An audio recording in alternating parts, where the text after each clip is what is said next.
আপনি কি জানেন, ভগবান যখন নারী সৃষ্টি করছিলেন তখন নারদজি ভগবানকে প্রশ্ন করলেন, প্রভু আপনি যাকে বানিয়েছেন তিনি তো খুব কোমল, শরীর থেকেও মন থেকেও।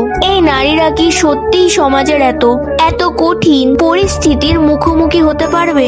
ভগবান তখন হেসে বললেন, নারদ, তোমার চোখে তারা কোমল মনে হচ্ছে, কিন্তু ভেতর থেকে নারীরা সবচেয়ে শক্তিশালী। আমি এমন এক জীব সৃষ্টি করেছি যে সবকিছু সহ্য করতে পারবে, সব কাজ একসাথে সামলাতে পারবে, পরিবার, সমাজ, সম্পর্ক সবকিছু একাই আগলে রাখতে পারবে।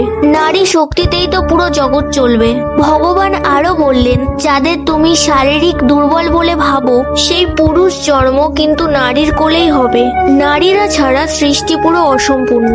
আপনিও যদি মনে করেন ভগবানের দেওয়া নারী শক্তি কোনো সাধারণ শক্তি নয়, তাহলে কমেন্টে জয় মা দুর্গা লিখতে ভুলবেন না, কারণ নারী শক্তির আরেক নাম মা দুর্গা।